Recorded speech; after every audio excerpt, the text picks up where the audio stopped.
근손실이 날까봐 걱정되시는 분들부터 근손실이 나기까지 걸리는 기간과 회복 시간이 궁금하신 분, 근손실을 최소화할 수 있는 방법을 알고 싶은 분들까지 전부 이 영상을 끝까지 보셔야 합니다. 정말 몇 개월 동안 빠지지 않고 꾸준하게 운동해왔는데 겨우 며칠 운동 안 했다고 근육 크기가 줄어들면 정말 허탈하고 억울한 마음이 들게 되는데요. 이 영상을 통해서 겪고 계신 근손실에 대한 걱정과 허탈함을 덜어드리고 근손실을 방어하는 데 도움을 드리겠습니다. 사전적으로 근손실은 근육 조직이 줄어드는 것을 의미하지만 편의를 위해 근손실의 의미를 두 가지로 나누어 보겠습니다. 첫 번째, 근육의 부피 감소. 두 번째, 근력의 감소. 첫 번째 의미인 근육의 부피가 감소하는 것에 민감한 분들이 훨씬 많으실 텐데요. 이는 거울만 봐도 바로 볼 수 있는 부분이고 근육의 크기를 키우는 목적으로 운동하는 사람이 많기 때문입니다. 근육의 부피 감소는 1차적으로 근육 속 수분 빠짐으로 발생하고 2차적으로는 근육 조직 자체가 줄어들면서 부피가 더 줄어들게 됩니다.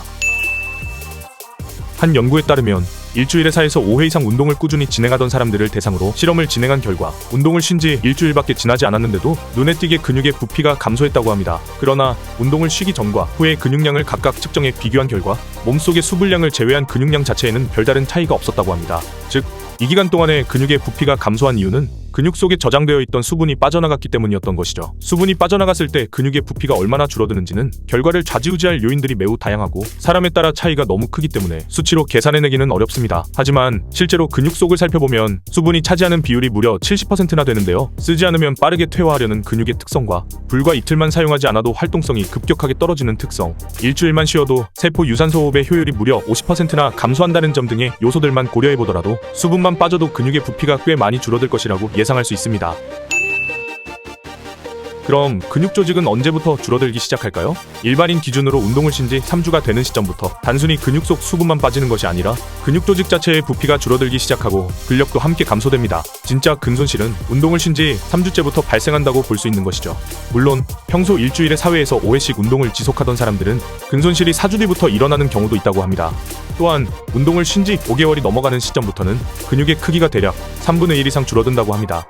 그럼 운동을 그만둔 지 정말 오랜 기간이 지났다면 그동안 운동하는 데 들였던 노력이 모두 물거품이 되는 걸까요? 몸속 근육세포에 있는 수백 개의 핵들 덕분에 우리는 근육을 빠르게 회복하고 복구할 수 있게 됩니다. 이때 운동을 오래 했던 사람일수록 핵의 개수가 많아서 조금 더 유리한데요. 근육세포의 핵이 많을수록 근손실이 찾아왔더라도 근육이 더 빠르고 수월하게 회복할 수 있도록 도와주기 때문입니다. 생물학자 크리스티안 군더센 교수에 따르면 근육세포 속 핵의 수명은 약 15년 정도로 추정된다고 합니다.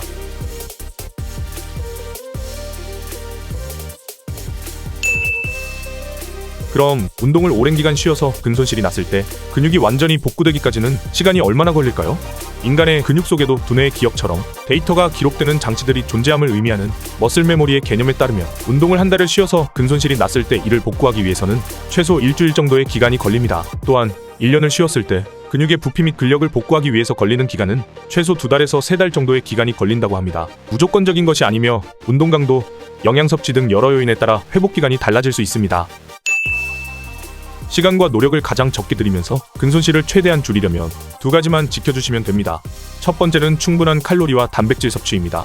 운동을 쉬게 되면 평소 꾸준히 하던 식단도 함께 느슨해지는 경우가 많습니다. 하지만 운동을 오랫동안 쉬게 되더라도 충분한 칼로리와 단백질 섭취는 매우 중요한데요. 식단만으로도 근손실이 진행되는 속도를 현저하게 낮출 수 있기 때문입니다. 두 번째는 일주일에 한 번 전신 운동을 해주어 근육의 긴장을 활성화시켜주는 것입니다. 앞서 말씀드렸듯 근육은 쓰지 않으면 퇴화하려는 성질이 있어서 일주일 동안만 사용하지 않아도 부피가 줄어들기 때문입니다.